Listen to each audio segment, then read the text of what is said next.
Andrey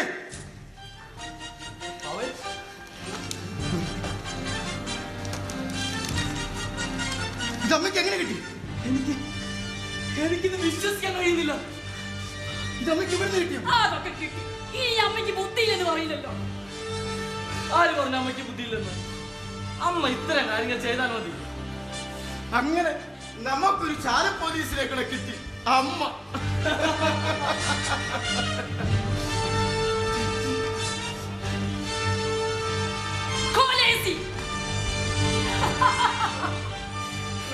ഇത്രയേ ഉള്ളൂ വിപ്ലവകാരികൾ. ഈ അമ്മയുടെ ഒരു കാര്യം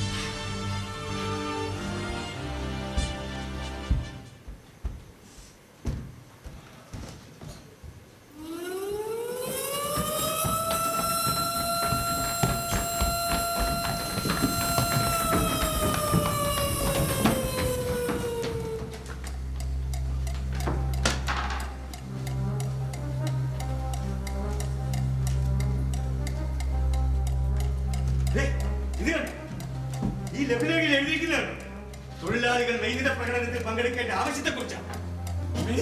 പങ്കെടുത്താൽ എന്ത് കിട്ടും? പങ്കെടുത്താൽ കൂടുതൽ പണം കിട്ടുമോ? കിട്ടും, പക്ഷെ ഇപ്പോഴല്ല, പിന്നീട്. അപ്പോൾ കൂടുതൽ വോട്ട് കഴിക്കാമല്ലേ? വോട്ടല്ല, ഈ പ്രകടനം കഴിഞ്ഞാൽ പിന്നെ മുതലാളി തൊഴിലാളി വ്യത്യാസമില്ല. പിന്നെ അതെ, ഈ പ്രകടനത്തിന് ശേഷം നമ്മളെല്ലാം തുല്യ. അതെ, മുതലാളി തൊഴിലാളി വ്യത്യാസമേ ഇല്ല. കണ്ടോ, ഇതിൽ എഴുതിയിരിക്കുന്നുണ്ടോ? തൊഴിലാളികളെ അടിമകളാക്കി വെച്ചിരിക്കുന്നു. അവന് സ്വതന്ത്രമായി പെരുമാറിക്കൂടാ. എന്നും അടിമകളായി കഴിയുന്ന ഈ അവസ്ഥ മാറണം. നീതി അതെല്ലാവർക്കും തുല്യമാണ്.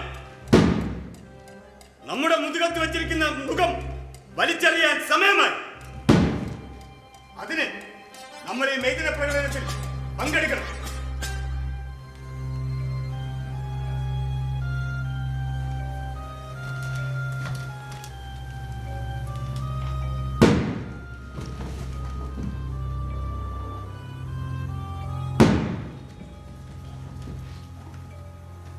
അതിന് ഞാൻ പങ്കെടുക്കും.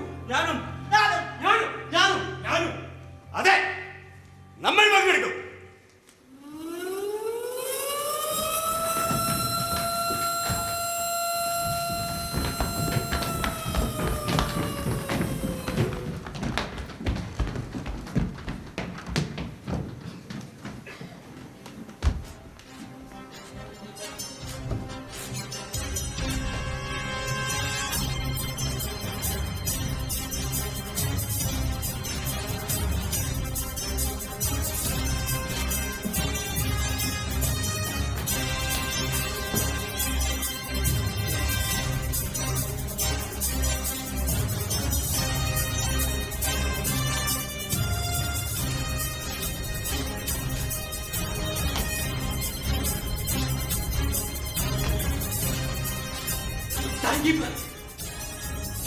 ഇയാളെങ്ങനെ എത്തി? യോഗത്തിന്റെ കാര്യം ആരോ ഒറ്റോടും. എല്ലാവരും പിടിച്ചതാണ്. കുറെ കാലമായിട്ട് തൊഴിലാളികളെ ഒറ്റുകൊടുക്കുകയും ദ്രോഹിക്കുകയും ചെയ്യുന്ന ഇയാളാണ്. എന്തെങ്കിലും ചെയ്തിരിക്കും, വൈകിയാൽ എല്ലാവരും പിടിക്കപ്പെടും. തൊഴിലാളികൾ പിടിക്കപ്പെടണം, ടൈം കീപ്പർ ജീവിച്ചിരിക്കണം. എന്റെ വർഗത്തിന് വേണ്ടി ഞാൻ നല്ലത് ചെയ്യേണ്ടിയിരിക്കുന്നു.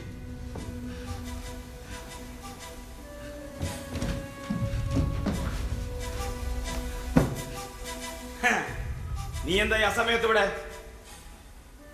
ആ രഹസ്യ യോഗത്തിന് പോവാണല്ലേ? നിന്നെ ഇപ്പൊ വിട്ട നീ രക്ഷപ്പെടും, അവരും രക്ഷപ്പെടും. നാട് നന്നാ നന്നാക്കാൻ കുറെ വിപ്ലവകാരികൾ.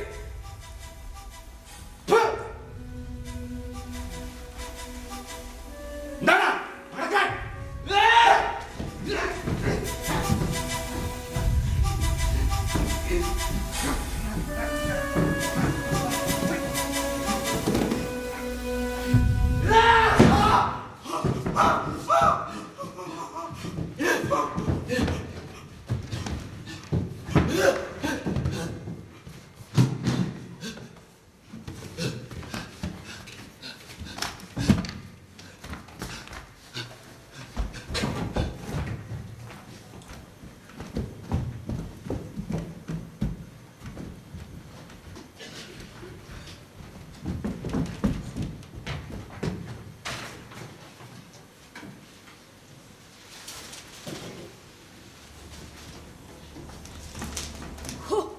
എന്തൊരു ഭീകരൻ ആ ഒറ്റുകാരന്റെ മരണക്കിടത്തം. ഓർക്കുമ്പോ തന്നെ പേടിയാണ്. ഒരു കണക്കിന് അർഹതപ്പെട്ട മരണം. കൊല്ലപ്പെട്ടവരോട് ആർക്കും സഹതാപം തോന്നുന്നു. ഒരാൾക്കും അയാളെ കുറിച്ച് നല്ലത് പറയാനില്ല. നാട്ടുകാരുടെ മുന്നിൽ വന്യമൃഗമായി തീർന്ന ഒരാളെ കൊല്ലാൻ എനിക്ക് മടിയില്ല. പക്ഷെ ഇയാളെ പോലൊരു സാധുവിനെ കൊല്ലും. സാധു അയാളെങ്ങനെ സാധുവാകും? മോനെ, അമ്മേ, തൊഴിലാളികളെ ഉപദ്രവിക്കുന്ന അയാളെങ്ങനെ സാധുവാകും? അയാൾ വന്യമൃഗത്തോളം ഉപദ്രവകാരിയായിരുന്നു. ഞാനാണെങ്കിൽ എന്റെ സഖാക്കൾക്ക് വേണ്ടി, എന്റെ ലക്ഷ്യത്തിന് വേണ്ടി എന്തും ചെയ്യും. ആന്ത്രേ, സ്വന്തം മകനെ കൂടി കൊല്ലും. അതൊരിക്കലും ദയാപരമായിരിക്കില്ല. എന്തൊക്കെ പറഞ്ഞാലും ശരി, ഒരാളെ കൊല്ലുന്നത് പാപമാണെന്ന് ഞാൻ വിശ്വസിക്കുന്നു. ഞാനാരെയും കുറ്റപ്പെടുത്തുന്നില്ല. ഒരിക്കൽ അയാൾ എന്നോട് പറഞ്ഞിരുന്നു നിന്നെ കഴിവേറ്റുമെന്ന്. എങ്കിലും എനിക്ക് അയാളുടെ ദേഷ്യമോ ചത്തപ്പോ സന്തോഷമോ ഒന്നും തോന്നുന്നില്ല. ആകെ ഉണ്ടായത് സഹതാപം മാത്രം. ഇപ്പോ അതും തോന്നുന്നില്ല. അധികാരികളെയും അവരുടെ ഒറ്റ കാര്യം വെറുക്കാൻ നമ്മൾ നിർബന്ധിതരാകുന്നു. മുഴുവൻ ആളുകളെയും സ്നേഹിക്കാൻ കഴിയുന്ന ഒരു കാലം വേഗം വരാൻ വേണ്ടിയാണിത്. പുരോഗതിക്ക് വിലങ്ങ് തടിയായി നിൽക്കുന്ന സകലത്തിനെയും തുടച്ചു മാറ്റേണ്ടിയിരിക്കുന്നു. സത്യസന്ധരായ തൊഴിലാളികളെ ഒറ്റുകൊടുക്കുകയും അവരുടെ ജീവിതം വഴിമുട്ടുകയും ചെയ്യുന്നവരെ നശിപ്പിച്ചില്ലെങ്കിൽ ഞാനൊരു യൂദാസായി മാറും. അവർ നമ്മുടെ 10-100 ആളുകളെ കൊല്ലുമ്പോ അധികാരികളിൽ ഒരുത്തന്റെ തലക്കടി കൊടുക്കാൻ എനിക്ക് അവകാശമുണ്ട്. മുന്നോട്ട് പോകണമെന്നുണ്ടെങ്കിൽ ചിലപ്പോൾ നമുക്കെതിരായി നീങ്ങേണ്ടി വരും. സർവ്വതും അർപ്പിക്കാൻ കഴിയണം. ഹൃദയം മുഴുവൻ കൊടുക്കണം. ലക്ഷ്യത്തിന് വേണ്ടി ജീവൻ കൊടുക്കാൻ എളുപ്പമാണ്. പക്ഷേ സ്വന്തം ജീവനേക്കാൾ പ്രിയപ്പെട്ടതുകൂടി കൊടുക്കേണ്ടി വരും. അത് കൊടുക്കുന്നതിലൂടെ നാം എന്തിനു വേണ്ടി പൊരുതുന്നുവോ ആ ലക്ഷ്യത്തിലേക്ക് എത്തുന്നു. ആന്ത്രേ, ആളുകൾ പരസ്പരം മതിമറന്ന് സ്നേഹിക്കുന്ന ഒരു കാലം വരുമെന്ന് എനിക്കറിയാം. ഓരോരുത്തരും മറ്റുള്ളവർക്ക് ഒരു നക്ഷത്രം പോലെയായിരിക്കും. സ്വതന്ത്ര മനുഷ്യർ ഭൂമിയിൽ വിഹരിക്കും. എല്ലാവർക്കും തുറന്ന മനസ്സ്, അസൂയയും കുശുമ്പും സമ്പത്തും മോഹവും തൊട്ടുകൂടാത്ത ഹൃദയം. അപ്പോൾ ജീവിതം മഹത്തായ മനുഷ്യ സേവനമായി മാറും. മനുഷ്യന്റെ രൂപത്തിൽ തന്നെ ഔന്നിത്യം വർദ്ധിക്കും. കാരണം സ്വതന്ത്ര മനുഷ്യർക്ക് അപ്രാപ്യമായി യാതൊന്നുമില്ല. ഏറ്റവും വലിയ സൗന്ദര്യം കുടികൊള്ളുന്നത് അവരിലാണ്. ആ ജീവിതം നയിക്കുന്നവർ മഹാന്മാരാണ്. അങ്ങനെ ഒരു ജീവിതം എല്ലാവർക്കും ഉണ്ടാകാൻ ഞാൻ എന്തും ചെയ്യും. ദരിദ്രരായ മനുഷ്യർ കണ്ണുകളിൽ നക്ഷത്രത്തിളക്കം കത്തിച്ച് സ്വതന്ത്രരാകും. ആകണം പാവേ. ആ കൊലപാതകം എനിക്ക് ഒഴിവാക്കാമായിരുന്നു. തലേന്ന് തന്നെ ടൈം കീപ്പറായ ചാരൻ എന്റെ പുറകെ തന്നെ ഉണ്ടായിരുന്നു. അതുകൊണ്ട് അയാൾക്കൊന്ന് കൊടുക്കണമെന്ന് ഞാൻ കരുതിയതാണ്. എന്റെ പുറകെ വരികയായിരുന്നു അയാളുടെ നാടുന്നൊക്കെ എന്റെ ഹൃദയത്തിലേക്ക് കാർക്കിച്ച് തുപ്പിയത് എനിക്ക് സഹിച്ചില്ല. പക്ഷെ കൊല്ലപ്പെടുമെന്ന് ഞാൻ കരുതിയില്ല. ഞാൻ അങ്ങനെ ചെയ്തില്ലായിരുന്നെങ്കിൽ അവൻ ആ രഹസ്യവും അയാൾ ഒറ്റുകൊടുത്ത് നിങ്ങളെ അറസ്റ്റ് ചെയ്യുമായിരുന്നു. അതുകൊണ്ട് ചെയ്തു പോയതാ.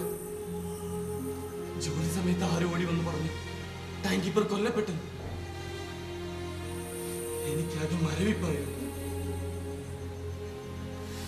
വേദനയില്ല തോന്നി. എന്റെ കൈകൾക്ക് നീളം കുറഞ്ഞു. എനിക്ക് കറക്കാൻ കഴിയില്ല.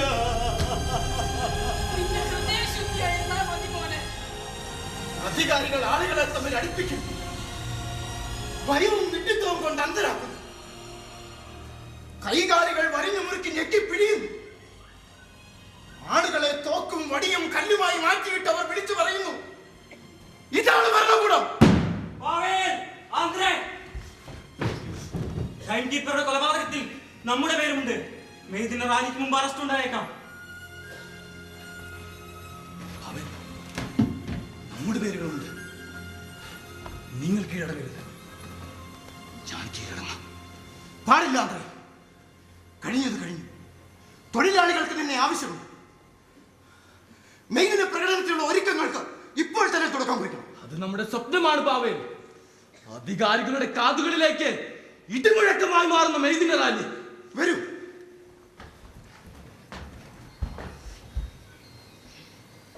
മെയ്ദിന പ്രകടനം വിജയിക്കണം.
പെരുമാറുന്നത് ശരിയല്ല.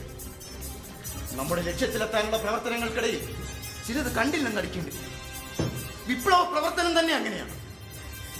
ഇപ്പോൾ തന്നെ ഈ പാവപ്പെട്ട തൊഴിലാളികൾ വെച്ച് നമ്മളെല്ലാം നിരീക്ഷണത്തിലാണ്. പിടിക്കപ്പെടാൻ സാധ്യതയുണ്ട്.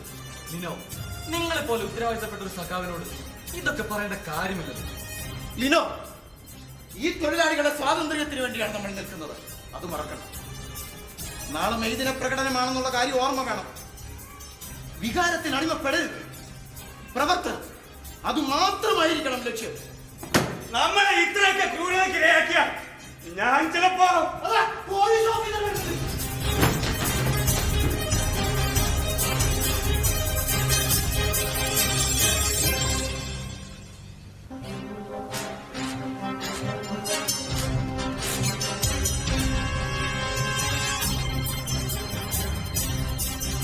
എല്ലാവരും പണിതത്ത് എന്റെ മുന്നിൽ വരി വരിയായി നിൽക്കണം.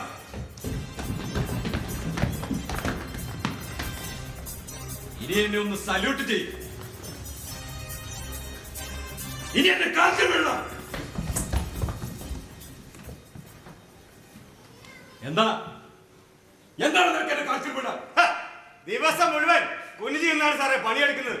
ഇനി ഇക്കാര്യത്തിനും കൂടെ കുനിഞ്ഞാൽ പിന്നെ നീ വരാൻ പറ്റില്ല. മര്യാദക്ക് ധിക്കരിക്കാൻ പോലും വരാതെ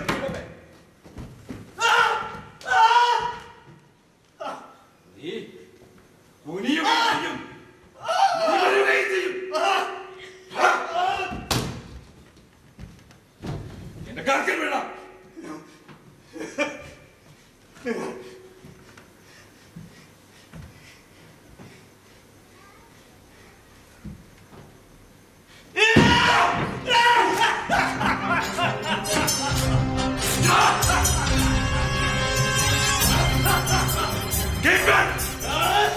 നിങ്ങളുടെ കയ്യിൽ തോക്ക് തന്നിരിക്കുന്നത് വെറുതെ അല്ല.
മനുഷ്യന്റെ സ്വാതന്ത്ര്യത്തിന് വേണ്ടി പോരാടിയ തൊഴിലാളിയുടെ രക്തസാക്ഷിത്വം. വിനോവിന്റെ വിടവ് നികത്താൻ 10,000 പ്രകടനത്തിനുണ്ടാകുമെന്ന് എനിക്കുറപ്പുണ്ട്.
അനാവശ്യമായി വീടിന് വെളിയിലിറങ്ങുകയോ കൂട്ടം കൂടി നിൽക്കുകയോ ചെയ്യാൻ പാടുള്ളതല്ല.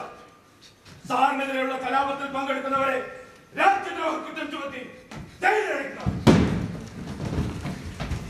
പട്ടാളം പോലീസും നമ്മളെ ഉപദ്രവിക്കോ? ഞാൻ പോകുന്നു. ആരും പിരിഞ്ഞു പോകരുത്. ഇവർ നമ്മളെ ഒന്നും ചെയ്യില്ല. എന്തെങ്കിലും ഒന്ന് ചെയ്യേ. ആൾക്കാർ ഭയപ്പെട്ടു തുടങ്ങി. പാവൽ, ഇവർക്ക് ധൈര്യം കൊടുക്കേണ്ടത് നമ്മളാണ്. പ്രിയപ്പെട്ട തൊഴിലാളികളെ, ആരും തിരിഞ്ഞു പോകരുത്. അധികാരികൾ എപ്പോഴും ഇങ്ങനെ തന്നെ സംസാരിക്കുന്നു. നമ്മളെ അടിമകളാക്കാൻ ഭൂമിയിൽ പലതരം മനുഷ്യരുണ്ട്. ജർമ്മൻകാർ, ജൂതന്മാർ, ബ്രിട്ടീഷുകാർ എന്നിങ്ങനെ പലതരം. പക്ഷെ നമ്മൾ പറയുന്നു, ഭൂമിയിൽ രണ്ട് വിഭാഗങ്ങളേ ഉള്ളൂ: സമ്പന്നരും ദരിദ്രരും. ഈ ലളിതമായ സത്യം വെളിയിലുള്ള തൊഴിലാളികൾ മനസ്സിലാക്കി കഴിഞ്ഞു. നമ്മുടെ നെഞ്ചോട് ചേർത്ത് പിടിക്കുന്ന ഈ പതാകയ്ക്ക് മുമ്പിൽ താമസിയാതെ ഭരണകൂടം മുട്ടുമടക്കും. എപ്പോഴും തോൽക്കാൻ നാം തയ്യാറല്ലെന്ന് അവരെ ഓർമ്മിപ്പിക്കുകയാണ്. ഈ പതാകയാണ് നമ്മുടെ ആവേശവും ശക്തിയും. ഈ ചൈതന്യത്തോടൊപ്പം ചേർന്ന് നിൽക്കും. ഇത് നമ്മുടെ വിയർപ്പിന്റെ പഴന്തുണി കൊണ്ടുള്ള പതാകയാണ്. നേരിന്റെ ശക്തിയാണ്. വരൂ, എല്ലാ കൈകളും ഒന്നിച്ചു പിടിച്ചുകൊണ്ട് നമുക്ക് ഈ പതാക ഉയർത്താം.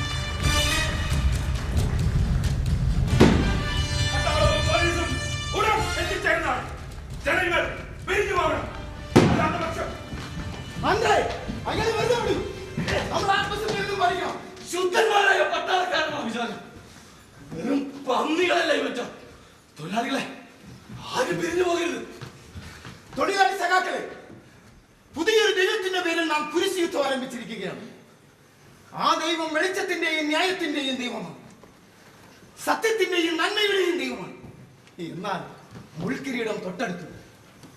സത്യത്തിന്റെ ശക്തിയിൽ വിശ്വാസമില്ലാത്തവർ, ജീവൻ കളയാൻ ധൈര്യമില്ലാത്തവർ മാറി നിന്നോളൂ. വിജയത്തിൽ ലക്ഷ്യമുള്ളവർ അണിചേരുവിൻ. സ്വതന്ത്ര മനുഷ്യരുടെ വിശേഷ ദിവസമായി ഈ മെയ് ദിനത്തിൽ അണിചേരുവിൻ. പഴയ ലോകത്തോട് വിട പറയും. നമുക്ക് എപ്പോഴും അടിമകളെ പോലെ കഴിയണം. വരൂ, തുടങ്ങാം. സുഹൃത്തുക്കളെ, പട്ടാളക്കാരും നമ്മെ പോലുള്ളവരാണ്. അവർ നമ്മെ തൊടില്ല. എന്തിനു തൊടണം?